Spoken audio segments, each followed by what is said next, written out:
Hi, this is Kris Castro, and this is the Lead Upside Down podcast, where leaders are sharing how they are leading in non-traditional ways based on Jesus's leadership style.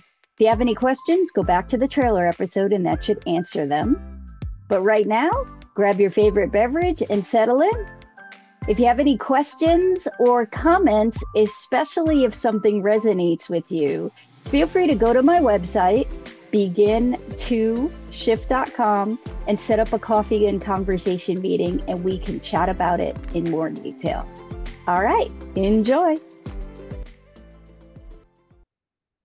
Hey, everybody, it's Kris Castro, and this is the Lead Upside Down podcast. Today, I have LeAnna Rae as my guest. LeAnne and I have known each other for about a year and a half. We are in seminary together. I'm so glad you're here.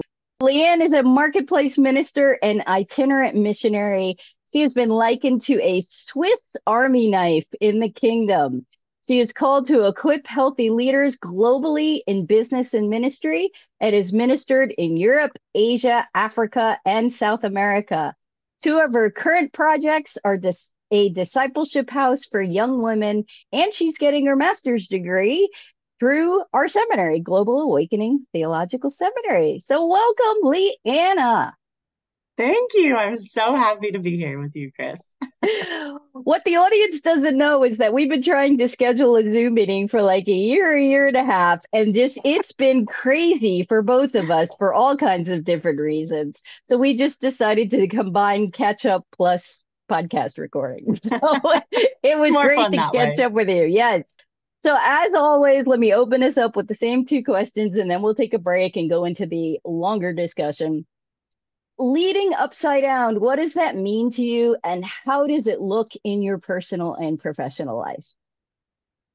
To me, one of the things, because I think leading upside down can mean many things depending on the context you find yourself in. But for me, leading upside down looks like first being a follower. It looks like doing things that perhaps don't make sense, and it wouldn't be obvious to you in the moment. That's a part of it. But also, leading upside down is thinking as a follower as you're leading.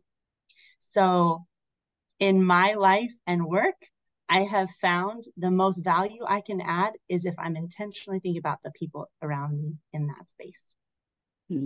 There you go. For those that are listening and want to lead upside down or have been leading upside down but want to do it better, what would be some advice you would give them? Ask dangerous questions. Oh, you have to go a little bit more into that before we go on the break. What do you mean by that? Be willing to be radically humble. Ask the people that you're leading what they want and need from you, what a good leader would look like, and expect that they will give you answers that might not be easy for you to hear. I would love to know, since it sounds like you've done that before, share a story and tell us how it worked out. Well, my answer to the first one, always be a follower first, ties into how asking dangerous questions has played out in my personal life, not just in work, but I would say my relationship with God and my willingness to ask him dangerous questions has marked dramatically my life and the journey that I've taken. And I think a dangerous question is truly a question that you're willing to listen to, believe, and change in light of the answer. So when I'm asking God for direction, I am coming to him loose-handed, open-handed, and I'm holding whatever he's put in my hands in the past loosely, because I'm saying, okay, I think this is what we're doing, but if you want me to go and do that instead, I will. That's dangerous because he will take you up on that offer. And sometimes he'll ask you to stay in uncomfortable places where you don't want to. So an example from my personal life, I was in a church that was going south fast, and the pastor was like calling people out from the pulpit and saying crazy stuff about people, and people in the congregation were spreading rumors that he was having an affair. And I think I was 20 years old. So this is a long time ago. I was 20 years old and I had never been through a situation like this. I didn't know what to do. And there was a group of people that I had influence amongst. I was seen as a leader in the congregation and I didn't know what to do. So I'm a follower first. So I'm like, I'm not smart enough to come up with this solution. I'm gonna ask God what to do. So me and a couple of my friends got together and we were like, God, this ship is going down fast. There's our friends are being like accused and weird stuff's happening. What do we do? And the Lord told us to stay. And I use the ship analogy, the boat's going down fast, because one of us had a vision of this boat and there was all this chaos around the chaos waters, but we were kept safe in the middle of it. And I learned so much as a young person, a young leader through that situation, because I did what didn't make sense when the Lord told me to. And I have pulled on that experience since then on how to honor people when they're not leading in the right way. Because we stuck it out and some people came and they shut down the church, but we were there until the end. And that's so important, especially in today's culture where there is so much divisiveness. And we're not here to have a political discussion.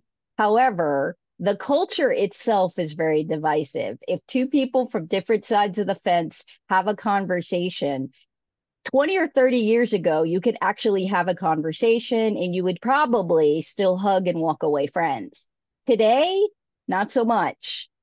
And being able to honor people in disagreement in hard places is part of leading upside down. And it sounds like the Lord gave you the opportunity to learn that well, and God never wastes anything. And so I know there's another story of how you use that somewhere else. So so many. Why don't you share? Oh, okay. I'm going to share a really personal one because I think leaders take risks. So I'm going to take a risk with this story. When I was a young person, I married somebody who had lots of addiction issues. And in the season of my life, the community I was in, there was a lot of misunderstanding about addiction. There was a lot of codependent thought about that. And so the non-addicted partner would be seen as to blame largely for the addicted partner's behavior. And I was young, different church, different season in ministry, and things escalated. And my husband, my then husband, it's a long story, but he left me. And my best friend was like, this is your problem. You are to blame. You have to fix this. The onus is on you, LeAnna. And I had to make a decision. I was like, I can lose my husband and my best friend, but I'm not going to. And I made a decision that I was not going to lose that relationship. And my best friend and I are still walking together today. And what that looked like was not being the question asker in that moment, but letting her in, letting her accuse me, letting her explain why she thought it was my fault and my responsibility. And again, I'm a follower of Jesus, and some of these questions I'm not smart enough. And so going to the Bible, I read every verse in the Bible that talks about a man, a woman, a marriage, or a divorce. I was like, I gotta get this thing right. Like, what does this actually say? I came to her. I was like, this is the reasoning that I have made. I submitted my thought process to her. I let her poke holes in it. I was like, I don't have certainty, but this causes me to have certainty that's not within my own feelings or thoughts. Like, this is what the Bible says. Da, da, da, da. And at the end of the day, her understanding of addiction and the neurological side, the willful side, all of it, still had her thinking, this is your fault, LeAnna. And I was like, okay, at the end of the day, I can't convince you.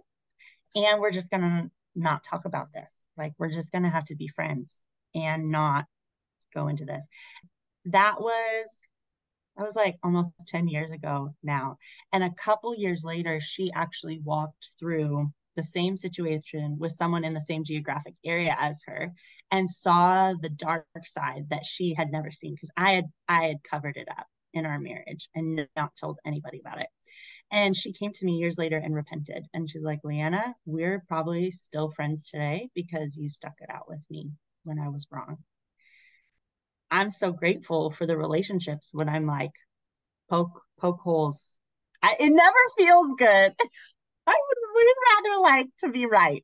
I would way rather everyone agree with me. But I've learned the value of hanging on to those relationships and letting the process happen, letting there be disagreement, letting people just, help you think through your behavior and tell you if you're wrong. Yeah, and It's a good thing to have those that's people. such a leadership trait, to be able to manage conflict well, to know when to go, okay, I don't agree with you. Let's agree to disagree. And that peace will set aside, but we have everything else that we're connected to that we can still relate on. And being able to do that in a healthy way is essential, especially when you're in a leadership position or when you're leading, whether it's in a role or just in influence around you. Would you agree? Yes. Yeah. And completely opposite application, I have been put in the role of evangelist oftentimes, which basically looks like going and telling people the good news about Jesus in very dramatic places. So I lived in downtown Portland during the riots of 2000, and God took me out of the business world and put me into evangelism full time. So I was doing full time evangelism discipleship, and I would walk up to drug dealers and pimps and whoever was on the street and people that were high and, all kinds of folks who my worldview is very different than theirs. And having the ability to have conversations with people from wildly different backgrounds who are not disciples of Jesus, to be able to speak to them in their language and humble myself to come under what they need and how to communicate in their style, that it's come in handy. So I've had applications for that kind of thing all over my life in very different spaces. So, LeAnne, I want to go back to what you said about speaking other people's language. That's super important when you are in relationship, regardless of whether it's a 1 second relationship or a 30-year relationship. We all have to learn to speak to each other because we come to the table with baggage. We come to the table with a variety of life experience, and knowing how to speak to somebody and to stay in the conversation long enough to ensure understanding is part of leading upside down. And I love that about how all of that happens when people take the risk to stay in relationship. And so, can you talk a little bit about someone in your life other than the friend that you just mentioned? Because it sounded like it wasn't a communication issue, it was an opinion issue. Let's find a story where it actually was a communication challenge and the long-term result that you saw by continuing to maintain the relationship. So I've had a Mary Kay business for 11 years now. And one of the things that they teach you a lot about in Mary Kay is how to identify people's personality styles and how to speak to their style, not your own. And I used to be, I'm not anymore, but I used to be very shy and very fearful in my communication. And so I would add a lot of unnecessary detail in my communication communication. And people who were more action oriented and fast paced, they did not like that. And so I found out for the first time that I wasn't an effective communicator to those people. And I learned how to change what I said and how I said it. And so I'll never forget, I went over to a gal's house one time. She had bought, in Mary Kay, they sell skincare and cosmetics. And so I went over to her house. I talked to her about some products, but I really had a feeling that this girl needed the business opportunity of Mary Kay because her husband's business wasn't doing well at the time and she had been looking for other avenues of income. And I knew she had the personality because she's one of those gals that just hops on stuff and makes it happen.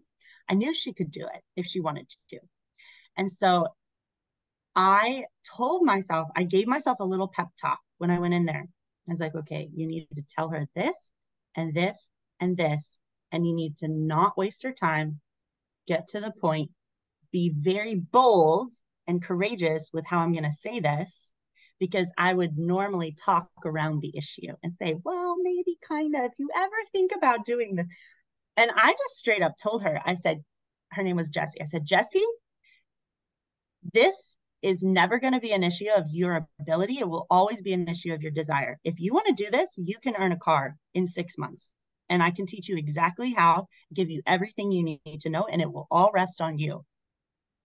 And I walked out of that house feeling like I had totally blown it. That, oh my gosh, she's probably going to think I was so pushy. And I just said that so bluntly to her. She signed up. And you know what, Kris? She did earn a car in less than 6 months. Actually, she earned the use of her first career car with Mary Kay. And it came back to me deciding to speak her language and not my own, because it felt very empowering to her what I was saying. And I was calling her higher by being bold, even though it felt very unnatural for me to say it in that way. So that's one example. And I think as a leader, also, one of the things that you have to develop is being able to see the potential in other people when they can't see it themselves, and to calling them into that potential, which is exactly what you did. And then you left it up to them, because you can't control somebody and push them into it, but you can certainly lay the foundation and say, it's your choice, Absolutely. Jump or don't jump. It's up to you now. Yeah, exactly. Here's the plan. Whether you follow it or not is your business. Hey, one of the things that I was really intrigued about a year and a half ago was you being very sensitive to words and definitions. And I'm wondering if you can just spend a couple of minutes as a leader sharing about communicating with an emphasis on using words related to your audience. And anyway, I'm going to leave it there and let you take it from there, because I love that you started the project. I know you haven't finished it yet, but I would love to hear a little bit more about that, because I think it's really essential when you're a leader to be able to speak words in a way that they can be heard. Yeah. I'm trying to think of the first time that I had that realization of the value of words and how a word can be seen so differently. And I think it goes back to actually acting as a child. And when you are conveying to an audience a story or something that you want to get them to think or believe or see, it's all wrapped up in your behaviors, your nonverbal communication, all that stuff, but also the actual words that you use. And there have been a few times in my life when I can't pinpoint one, but I was deep in a conversation and it was kind of like the debate was going nowhere. And all of a sudden, I just feel like we are not on the same page. And I realized, I think we're using the same word, but we mean completely different things. And so I would just take a minute and say, hey, can we actually define this for a second? Because it feels like this is not it feels like we actually agree, but we're using the words differently.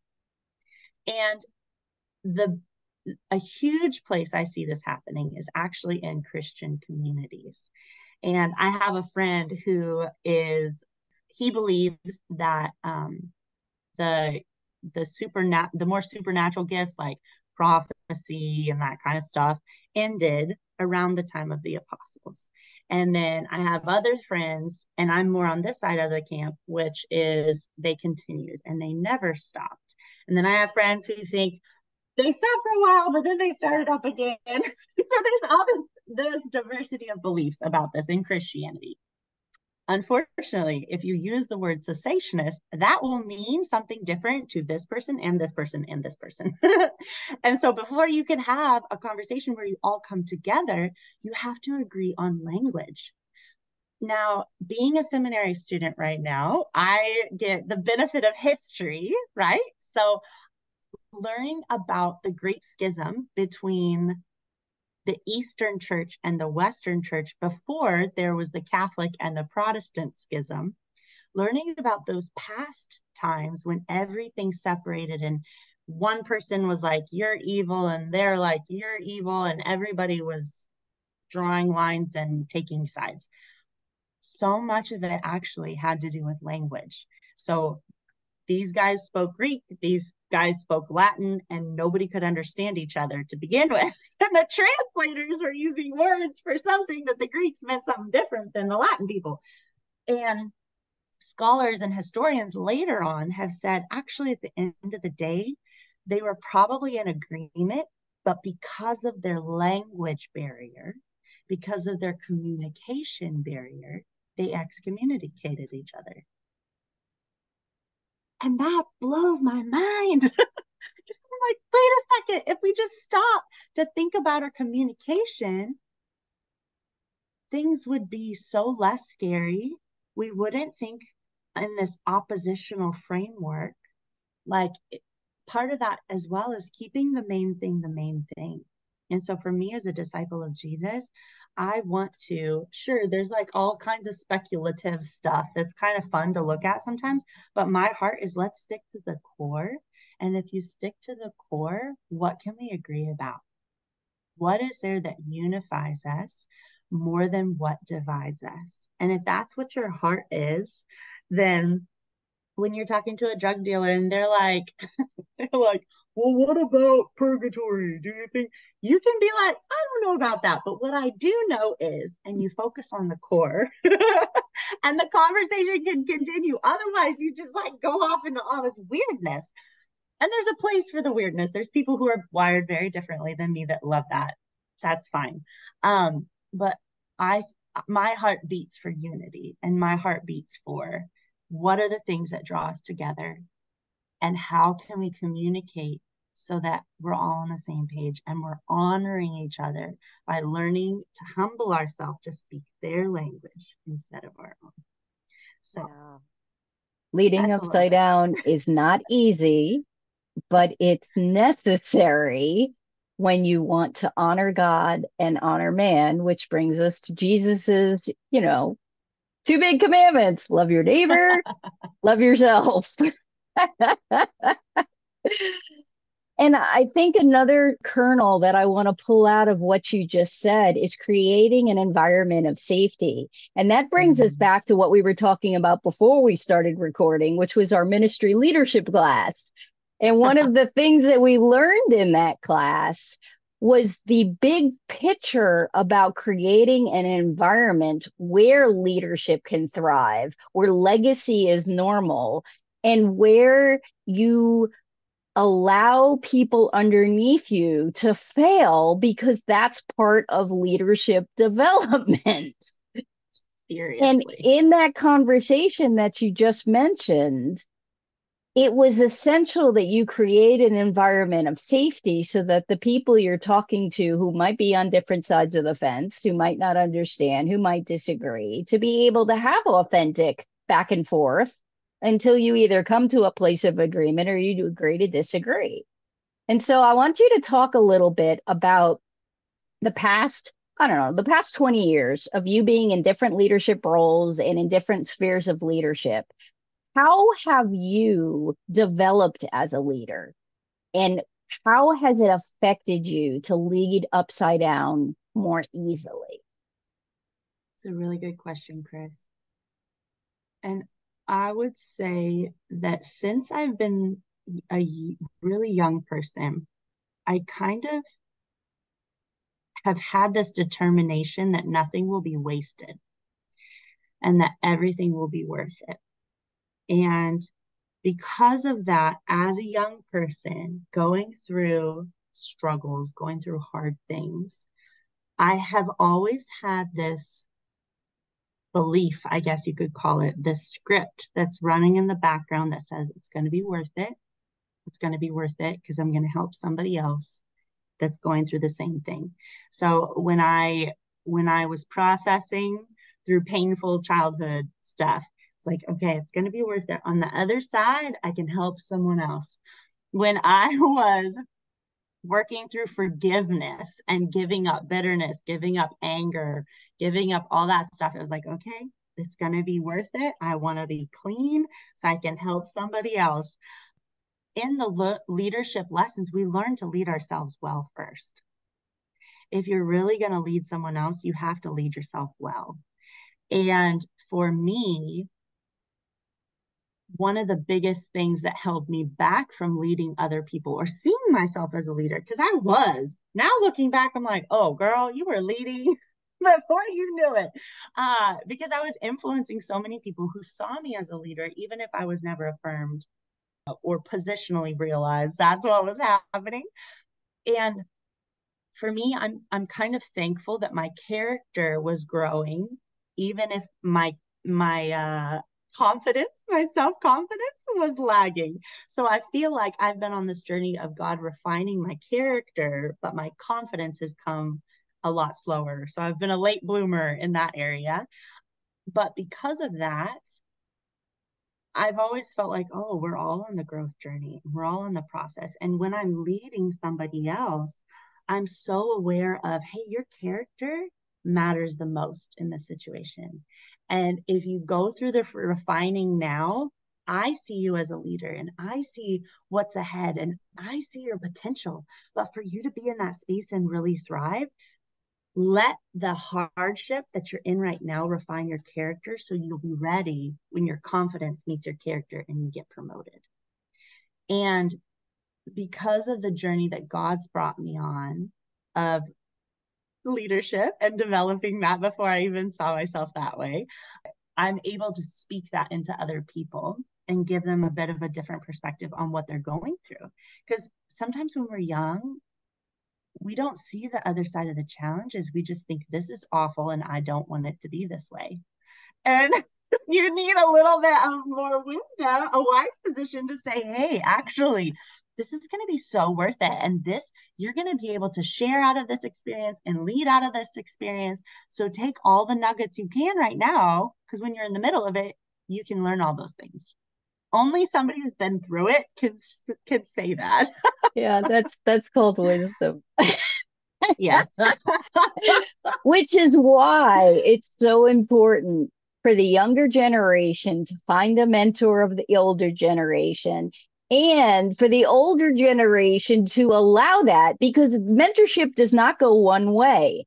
Mentorship goes both ways because the more you get to know each other and give each other permission to see each other's lives and to really be authentic, the more you get to be iron sharpens iron, and you have to sharpen each other in order to grow. Like it's not Yes. just down sharpening, it's co-sharpening. Absolutely. Maxwell calls it 360 leadership. Yes, that is the good description of it. Absolutely.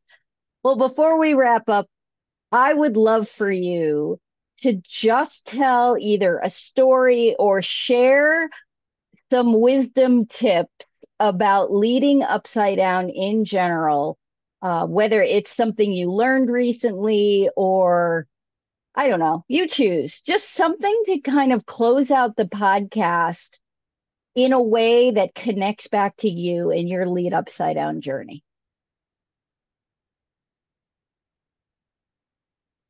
for me, the biggest thing that I do right is ask the Lord for direction. And again, with upside down, it seems like to be the leader is to make a decisive decision, pick a path and make it the right path. You lead the charge in uncertainty and ambiguity, and all of that is correct. And there's an element where the Lord is wisdom, right? And God has all the access to all the things, and it's all gained through relationship. And so I would say for anyone who's seeking to be a better leader and to lead upside down, the main thing out of my life is this concept of relationship with God. What does that actually look like? And relationships are built on communication. And so for anybody out there that wants to be a better leader and wants access to wisdom, the best thing that's out there, better than any book you can read or course you can take, is learning to be in relationship with the God of the universe who has the answers.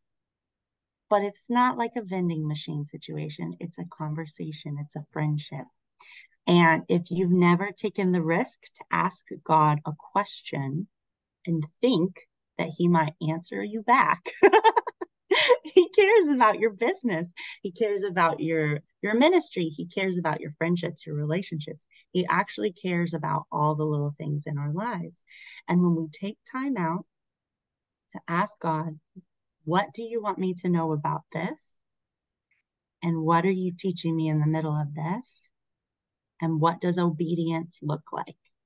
If you start asking those questions, asking him the risky questions, you will have something to aim at, which will shape your leadership in an upside down way and probably turn your life upside down while you're at it. Yeah. And it's important to listen for the answer. Like asking the question is one side of it, but then you have to be quiet and you have to listen. And sometimes he might not answer you immediately, but he will answer you because it says all over the Bible, if you seek me, you will find me. And that means that you seek, hi, Lord, XYZ question, sit down, be quiet. If you haven't heard from God, audience, and you don't know how to hear from God, Mark Verkler's book, The Four Keys to Hearing God's Voice, is a great place to start. Thank you so much for being here. Thank you, thank you, thank you for taking the time. I love what you're doing. Thank you for just giving your heart. Thank you for leading upside down. Is there anything that the audience can learn from you in terms of connecting, or if they're interested in connecting to you, can they get a hold of you? How would that work for you? Great question. Well, I have a business called Walk in Light where I do organizational coaching.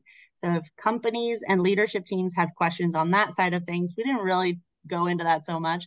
And then more on the ministry side, I do marketplace ministry, again, sort of like a pastor for a business place. Discipleship and lifestyle discipleship, especially if somebody is like, hey, I really want to make this commitment to disciple other people. What would that look like? To live with someone just like Jesus lived and walked and worked with his 12 disciples. And then the last thing that I do is travel. So if you have a request for a speaker or something at a conference, you want to come do training, that sort of thing, I travel as well. I do itinerant missions in America and across the world. So those are the things that I'm involved in. Wow, I guess we did miss like a whole bunch of, like, we could probably spend like another half hour talking about all of that too. We'll have to have you come back. Lots of fun stories for sure. Thank you again, LeAnna. And I appreciate you. And for the audience, I'm going to put all of LeAnna's information into the show notes. You can grab them and get a hold of her. If there's anything she said that you want to connect with her on, reach out. And if there's anything you want to connect with me about, feel free to schedule a coffee and conversation with me. LeAnna and I both love to develop leaders. So feel free to reach out to either one of us if you're looking to grow and you want some support in doing that. So lead upside down, everybody. Have a great rest of your day. Thanks. Thanks so much for hanging out and enjoying the Lead Upside Down podcast. We hope you enjoyed it. And remember, wherever you are, you can lead upside down too, just like Jesus did. Feel free to reach out to me if you want more information or if you think I can serve you in some way. Just go to my website, begin2shift.com, and click on the coffee and conversation icon and set that meeting up. Have a fantastic rest of your day.